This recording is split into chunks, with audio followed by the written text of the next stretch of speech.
my brief apologies for the first part of this video not having any video footage in it. I recording a little differently, and the button, when I pushed the button to record, it didn't quite do what I thought it would. So I apologize. The last 2/3 of the video actually has me in it. So it'll be audio for the first little bit, but I apologize for that. Shouldn't happen again, but no promises. So thanks for watching and listening. Enjoy.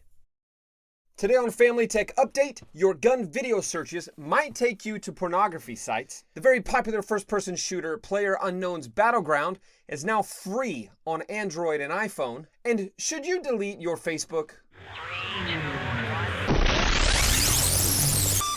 Hello and welcome to Family Tech Update. I'm your host, Michael Prince, the founder of Because Family.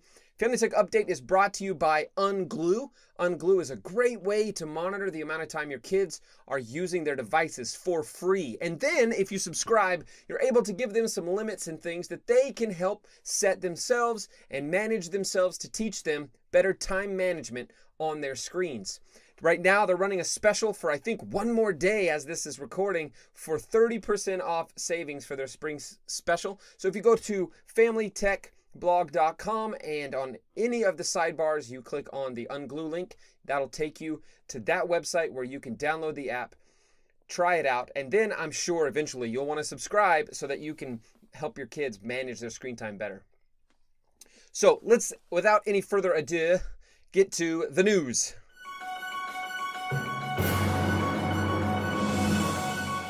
So after the shooting in February, a lot of online media sites are changing the way they handle videos and posts about firearms. YouTube is one of the most obvious places people may go to see gun videos, and it has made some really large changes, including disallowing videos that have instructions on manufacturing a firearm, ammunition, high-capacity magazines, homemade silencers and suppressors, or certain firearm accessories. It says it also includes instructions on how to convert a firearm to automatic or simulated automatic firing capabilities, saying that they're not allowed on YouTube. That is from the YouTube guidelines. Well, because of these new guidelines changes, some popular gun video channels on YouTube are moving their content elsewhere, and because they're being forced to, kind of. And one of these is one of the most popular ones on YouTube called InRange TV. InRange TV has a lot of different gun videos that have a lot of different styles, appeal to a lot of different age groups and audience.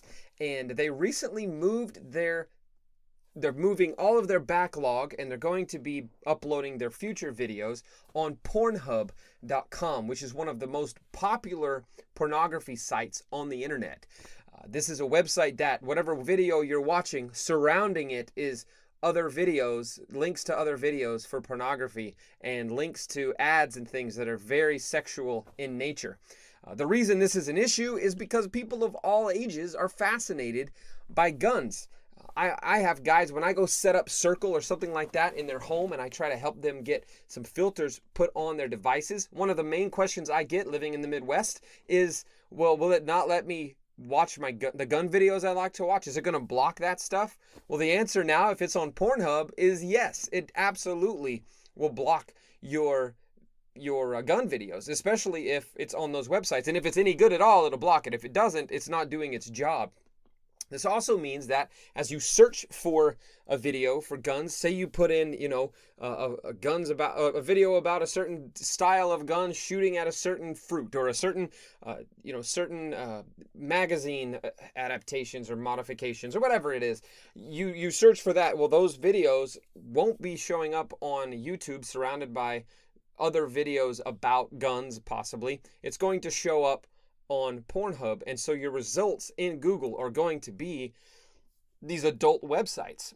So that poses a new risk for kids, even older kids or teenagers who you may be concerned about what they're viewing. This poses a greater risk for them viewing things that are inappropriate for them and having access to those, even mistakenly or unintentionally. So I recommend that if you have family, especially young family members who either have had problems with pornography in the past and they're trying to get past that and get over it, you or if you have young kids who enjoy watching these types of videos, you're a hunting family or a firearms family, and it's just something that you've done, you want to put on filters and accountability software and that sort of thing to help your kids not get a hold of that stuff, or if they do, at least you know about it. That's what accountability software, which we recommend, Accountable to You. It's accountable, the number 2, YOU. Promo code Because Family will save you the first month free and help Because Family continue to minister to parents, but also it will report to you anything inappropriate that is seen on the websites that they view, so you're able to see and make sure that they haven't gotten anywhere like that. I also highly recommend a filter, so that keeps them from seeing it in the first place. If you're setting up a filter and an accountability software and that sort of thing, then you should be in good shape most of the time to make sure that when they search for these videos, they're not going to find the ones on these adult sites. However, the problem you're going to have is they're going to probably eventually have less and less places to watch these videos other than these niche sites. And what's happening is some gun advocates or gun video advocates are concerned that the thing that they like, the gun videos, is being put on these websites with niche or fringe content, and they don't think guns belong in that category. And I'm not here to say whether I do or whether I don't. I'm just telling you, beware, because that's where it's ending up. And since it's ending up there, you're going to want to be careful what your kids are searching for in Google and things like that. So now we move from videos about guns to video games in which you use guns. And this is a game called PlayerUnknown's Battleground. And if your kids are familiar or play with a game called Fortnite on their computer or PlayStation or Xbox, they probably know what PlayerUnknown's Battleground is, because it started it all, basically. And what it is it's the type of game, and I've talked about these kinds of games before on previous podcasts, but it's that battle royale game where you all parachute onto an island, you fight against 100 other people until the last man is standing, and you land in your underwear. You have to pick up all your armor and clothing and everything you can in order to win and get what you need to go kill everybody. The map closes in on you as the players die off until you're the last one standing. Winner, chicken dinner. That's what it says in the victory when you win on PlayerUnknown's Battleground. Well, the reason it's in the news right now is because they have released a port of the game for iOS and Android for free. So kids can now play PlayerUnknown's Battleground on their devices for absolutely $0. So if you have your security set up on their phones to only allow them to get apps that don't cost any money, but you would rather they didn't play first-person shooter games, they're still going to be able to play PlayerUnknown's Battleground on their device. So you need to know about that, be aware of that. So I think my advice is to use something like Family Share or Android Family Link if it's available on your Android devices, so you can see what apps your kids are installing. I'm not going to say that playing video games is going to make them commit violence or hurt themselves or somebody else, but it is proven by neuroscience that first-person shooter games have psychological effects on kids, especially young boys, and especially young boys who have issues with attention deficit disorder or something like that, hyperactivity, things like that. I recommend that you don't let your kids download PlayerUnknown's Battleground. This game is meant for older kids. Fortnite has a lot of crafting and that sort of thing in it, where you build towers so you can get up and kill and shoot other people. When you shoot somebody, they disappear. They don't have a bunch of blood and die. That kind of thing. Well, PlayerUnknown's Battleground is not made that way. It's made with more focus on a little bit of realism, and it's not silly. You can get silly costumes and stuff like that in Fortnite. PUBG, which is one of the things it's called, PUBG, PlayerUnknown's Battleground. It's not made that way. It's made a little more grown up, like I said. And so I recommend that you think twice or pay close attention before you allow your kids to watch that. I would like to recommend another podcast episode from the Because Family podcast at becausefamily.org. It's a podcast I did on boys and video game addictions. There's a lot more information on the first-person shooter issues and that sort of stuff on that podcast episode. I also would refer you back to another Family Tech update where I talked about the 3 apps you should uninstall. One of them was Rules of Survival, which was basically PlayerUnknown's Battleground, but it was a rip-off version of it. This is the real thing. It's the real official licensed game, but it's still free, and you can buy stuff to upgrade your characters and that sort of thing. But it's still free, and it's available on Android and iPhone. So pay attention to that. Look out for that. If it's something you're concerned about your kids playing, then you don't want to let them do that. And so I asked some questions on Facebook and Twitter asked a question to see if anybody had any questions they wanted me to talk about on the podcast today. We're going to talk about whether or not you should delete your Facebook account.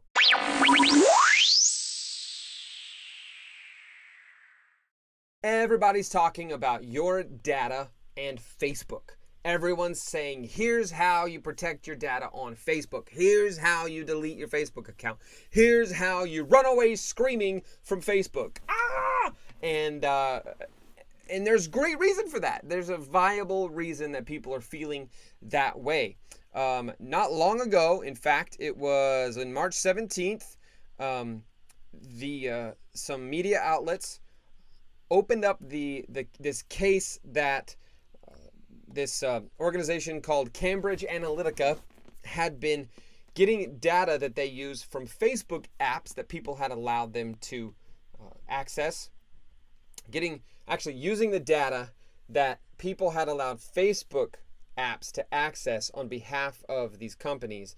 The data was going to Cambridge Analytica, and Cambridge Analytica was using this data to influence some political issues and stuff like that, and advertising and things like that.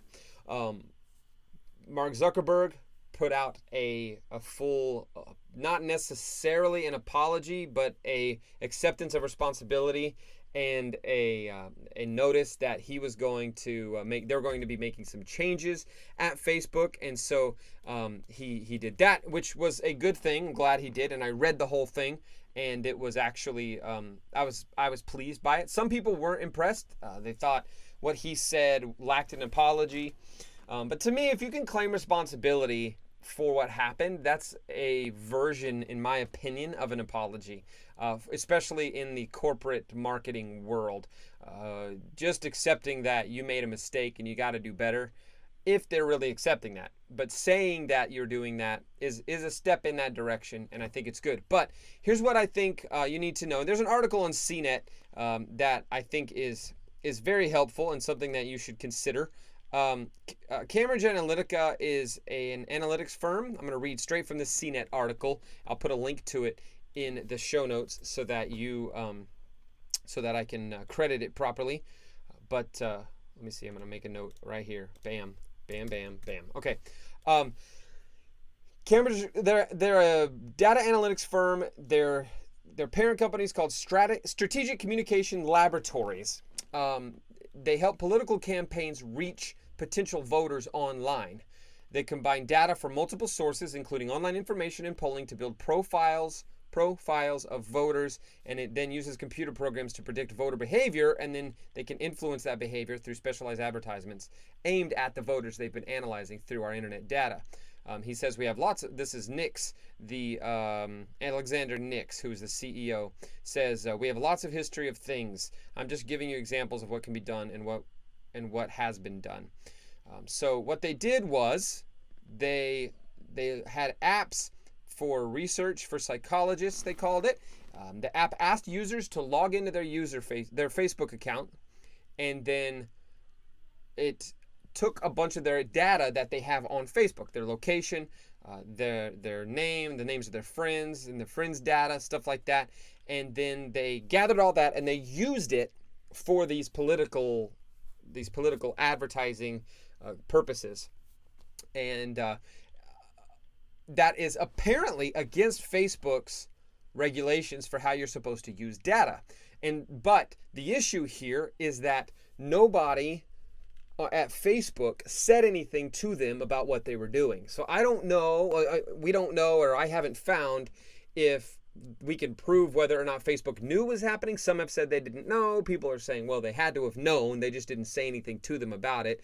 But for whatever reason, nobody at Facebook was trying to stop them from using this information inappropriately. So the issue, Facebook was not hacked.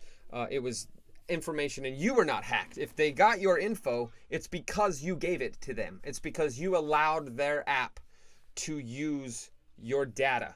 Now, Facebook has told you that when you give these apps your data, they're only supposed to use it in a certain way. But what the problem is, this company, who is not a Facebook company, as far as anyone knows, they used it in a way that was not appropriate. And so people are deleting their Facebook. They're getting rid of it. They're realizing, oh, my information is on this one website, and it freaks me out and it scares me. And, I have been asked by several people if I'm deleting my Facebook, and I'll say I am not. Here's one of the main reasons I am not deleting my Facebook, and that is because there are very few apps that I have allowed my Facebook data to be a part of. When it pops up and says, would you like to connect through Facebook? I say, no, I'll create my own account on some other website or something like that. If it pops up and says, you need to create through Facebook, and I decide I want to, I look and I hit the little arrow to drop down so it shows me everything that they are going to get from my Facebook page. And there are certain things that if it says it's going to have it, and I look at this and go, there's no reason for this software or this website or this app to use all of this information of mine. If I see that and I make that decision, then I'm not going to click allow. I'm going to say, no, this is wanting more info that I'm willing to give. So I would rather find another way to use this. So that's one reason I'm not installing, because I wasn't in this breach. It wasn't a breach really, but I wasn't in this misuse of information. My data wasn't there because I hadn't used that, because it asked me for information I didn't think it needed. Another reason is because I don't share things with Facebook that I'm not willing to be public. If I put it in Facebook, whether it's my phone number, my email address, my location, or anything like that, I'm putting it there because I'm okay with Facebook knowing it, and I know that they know it, and I know that if they know it, other people are probably going to know it, whether I know they know it or not. That's a lot of knowing, but I know that I'm right on this. So I think that the issue here is too many people have trusted blindly and just used this like their filing cabinet, use the stuff on the internet as their filing cabinet, as they would their filing cabinet, and just loaded it up with all the information they had, not on purpose to just say, I want to put all my information here, but because they're being asked for it. And since they're being asked for it, they're just saying yes all the time. Yeah, I'll put it in. Yeah, I'll put it in. No big deal. No problem. I don't mind. And what happens is, because they're doing that, like we said a second ago, their data is now being used for other things. I wrote an article that I'll link to. Again, I'll link to this article too in the notes. Talks about MoviePass and how MoviePass, if you pay $9.99 a month, that's cool. You can go to all these movies. That's super cool. But MoviePass has been tracking your location data as soon as you check into the app. So when you check in saying, oh, it's time to go to my movie, and you're using their map or whatever it is, I don't use it, but you use whatever to get to the movie theater so you can use get your tickets and stuff. It's tracking you from there to there, and then it's tracking you when you leave the movie theater, when you go wherever you're going, to see if you're going out to eat later or if you're going to go do other things. Because if you're doing all that, they want to know that because they can advertise to you better. And so that article is there as well. The answer to this is, if you delete your Facebook, it doesn't matter. It doesn't matter because your stuff's there. They have it. The data has been collected. What you should do instead is you go find apps that you haven't used that's still collecting your data and tell them no more. You shut it down. Facebook's about to release some things to make that even easier. They're about to put at the top of your timeline apps you haven't used in the last 3 months, so you can say no more data, no more data. Also, Facebook's changing some of their policies on how they allow apps to use or get data. Also, stop putting stuff online that you don't want to be public or that you don't want to be used to advertise to you. Don't freak out when you shop on Amazon and then you get ads from Amazon. That's how they make day money. You know what I'm saying? Like it's crazy to be so off your rocker, upset about this, when this is just how it works. It's how it's always worked. And people like me who study this stuff and pay attention to it, we're looking at everyone freaking out and going, you didn't know this? Like you had no idea that when you clicked allow, they were using your information, and then from then on, we had no control over what they did with it? That's how it works. That's just how it works. And so my advice is, if you can't stop putting your information on Facebook willy-nilly, then yeah, delete your Facebook account. What you've already put in there is gone. You're not going to like get it back. There is an article, I have an article on familytechblog.com where you can download all your data so you can at least save your pictures and videos and stuff if you don't want to lose those. And I'll link to that again, but you don't have to, or you can't save that stuff from being out there to the companies that have already got it, because they already have it. I say be smarter from now on. Make better choices with what you share online. People are like, I'm switching to just Instagram. Who owns Instagram? Facebook owns Instagram. Stop being crazy. Just be smart with how you share. Think about it. Be a good digital citizen. Make good choices, and you'll be, things will be better. You'll be glad you did. You'll have a better situation, a better online life, better online world, and we will all have a better online world that way. So, thank you so much for watching and listening to the Family Tech Update podcast. Please share this with your friends. Subscribe on iTunes. Subscribe on the YouTube if you haven't. Subscribe or like our page on Facebook. Go to familytechblog.com to read all these articles. And you can donate at FamilyTechBlog or at becausefamily.org/partnership. You can also see our affiliates, including Unglue, which I mentioned earlier. So thank you so much for watching. I'm Michael Prince, and I'll see you next time on Family Tech Update.